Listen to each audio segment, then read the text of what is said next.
Everyone in that concert hall remembered Louis Armstrong smiling when he walked on stage. Nobody who was there could explain, years later, how he had managed it. In the mid-1950s, touring the American South meant something specific for black musicians that it didn't mean for white ones. The distances were the same, the stage equipment was the same, and the audiences, particularly the audiences who came to hear Louis Armstrong, were in many cities genuinely enthusiastic in ways that crossed most of the visible social lines of the era. But the infrastructure of the tour, the hotels and restaurants and backstage arrangements that a touring musician moved through between one concert hall and the next, operated according to a different set of rules for black performers than for white ones. Those rules were consistent, deliberate, and enforced in ways that ranged from quietly administrative to openly hostile, and they did not change based on how celebrated the performer was, how many records they had sold, or how warmly the audience waiting in the concert hall intended to receive them that evening. Armstrong had been touring the South for decades by this point. He had navigated these arrangements since the 1920s, when he was a young man cutting his teeth on the road, and he knew the landscape the way someone knows a terrain they have crossed many times without ever fully being able to call it theirs. Which cities had hotels that would accommodate black guests, and which ones didn't? Which restaurants, which gas stations, which backstage entrances led directly to the stage, and which ones required a longer route to avoid the front of the building? This knowledge, accumulated over 30 years of touring, was not abstract. It was practical, immediate, and had to be managed quietly alongside everything else that went into getting a band from one performance to the next without anyone getting hurt and without anyone failing to appear on the stage at the appointed hour. The band that Armstrong led by this period, the All-Stars, a small group of exceptional musicians he had assembled in the late 1940s and that had become, by the mid-1950s, one of the most celebrated touring ensembles in American music, traveled together as a unit. When advance men went ahead to a new city to confirm hotels and logistics, the expectation was that the entire band would be accommodated. What happened in practice, in certain cities, was something different. And Armstrong, who had been managing the gap between expectation and practice for most of his adult life, had developed ways of handling it that left as little as possible visible on the surface. What touring meant to Armstrong personally was something he rarely discussed in the kind of detail that would have made for clear journalistic copy. He gave interviews willingly and often. He was, by all accounts, comfortable with the press, warm, funny, self-deprecating in the way that people are when they have actual confidence rather than performing it. But the daily texture of life on the road, the specific negotiations, the specific moments when the world he was moving through made clear the distinction it drew between his talent, which it wanted, and his person, which it was less interested in accommodating. These he kept mostly to himself. Not because he was unaware of them, because he had decided at some point that the details weren't what he wanted to be the story. Those who traveled with him during this period described a man who had developed an extraordinary and quietly costly ability to hold two things at once. The awareness, clear, unsentimentalized, not remotely naive, of what the arrangements around him said about how he was regarded, and the performance, not a mask exactly, but a genuine expression of something that coexisted with the awareness without being extinguished by it. The warmth was real, the music was real, the smile was real. And so was the knowledge of what he was walking into and out of each night, and what it meant and what it did not change about what he was going to do when he got to the stage. The concert was in a mid-sized city in the American South. The band arrived in the late afternoon, equipment confirmed, venue checked, the advance work done. The routine of a touring ensemble arriving in an unfamiliar city and locating the hotel where rooms had been reserved weeks earlier. The hotel had confirmed the reservation. When Armstrong and the members of the All-Stars arrived, the clerk at the front desk looked at the group and said that there had been a misunderstanding. The rooms were not available. There was, as these explanations always went, nothing that could be done about it.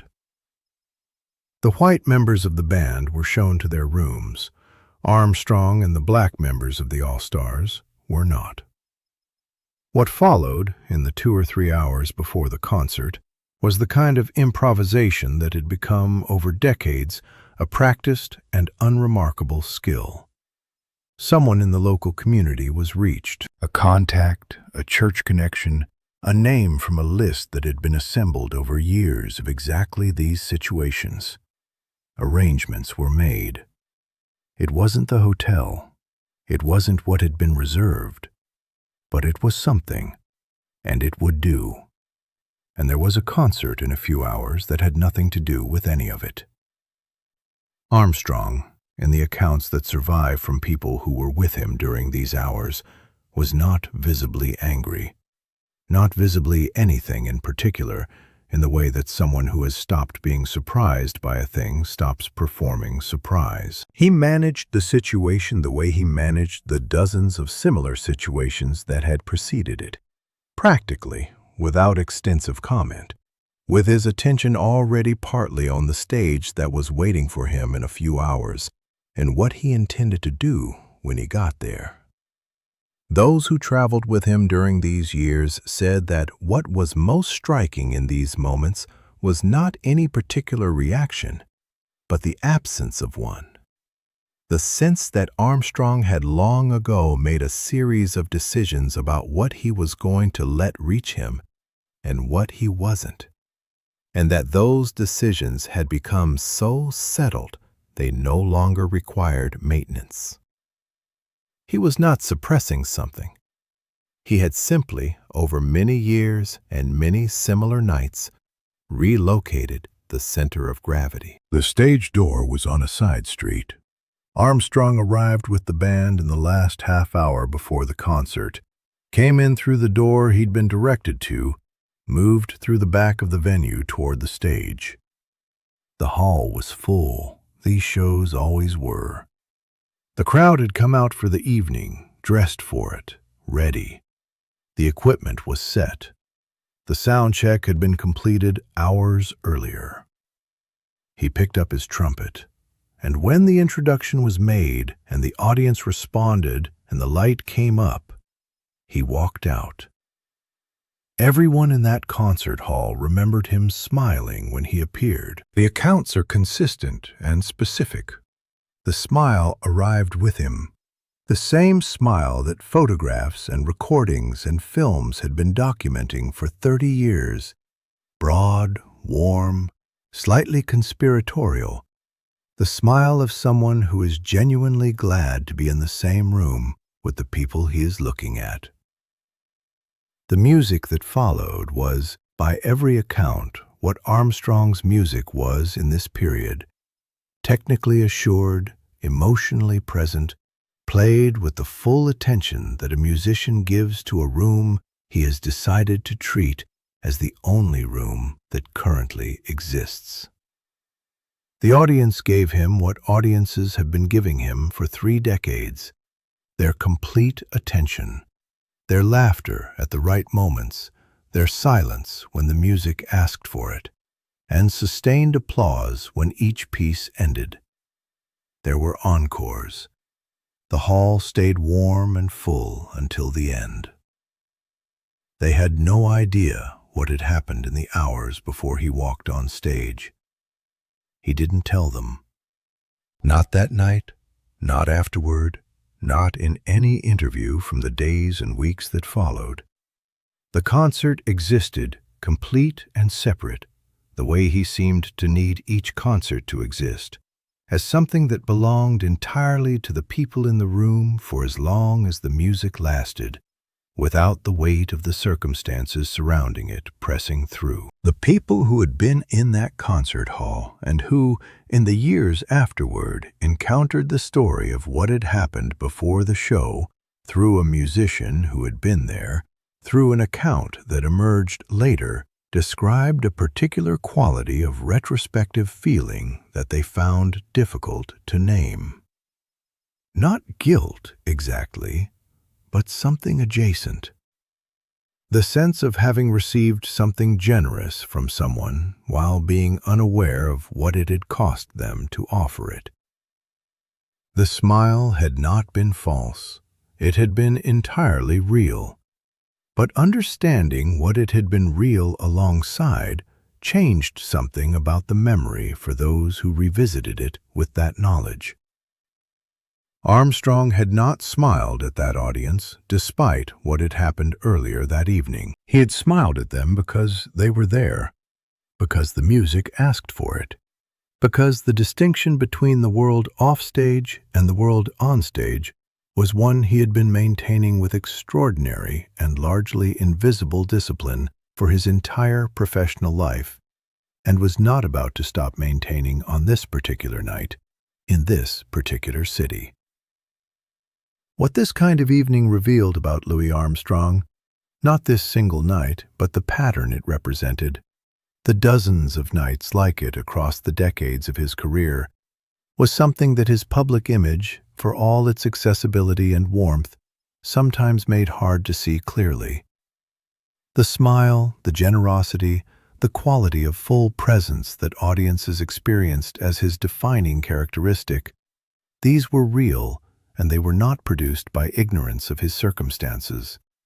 They were produced in full awareness of his circumstances, which is a different and more difficult thing. He was not performing happiness he didn't feel. He was doing something harder, choosing to give an audience something genuine in a context that had, earlier that same day, made clear what it thought of him beyond the stage.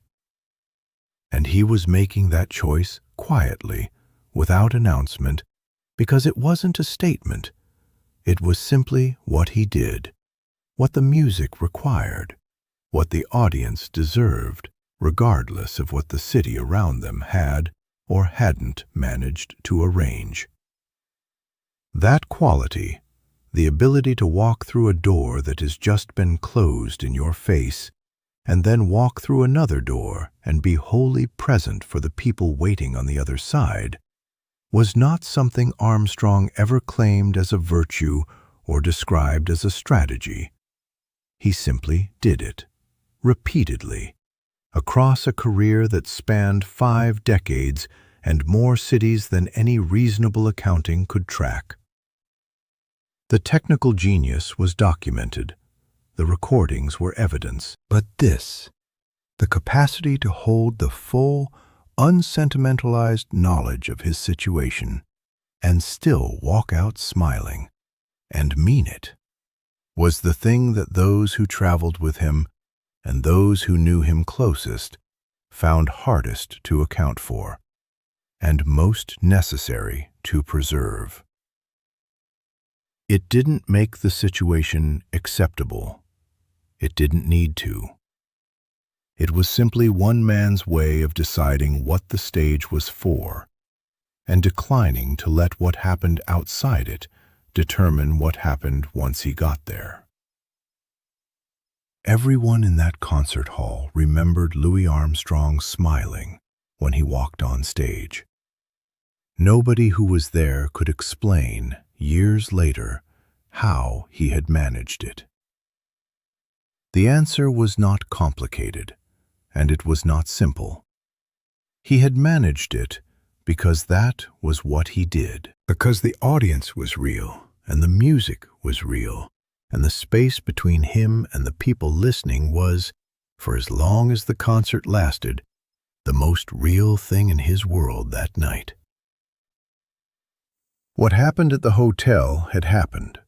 What happened on that stage also happened.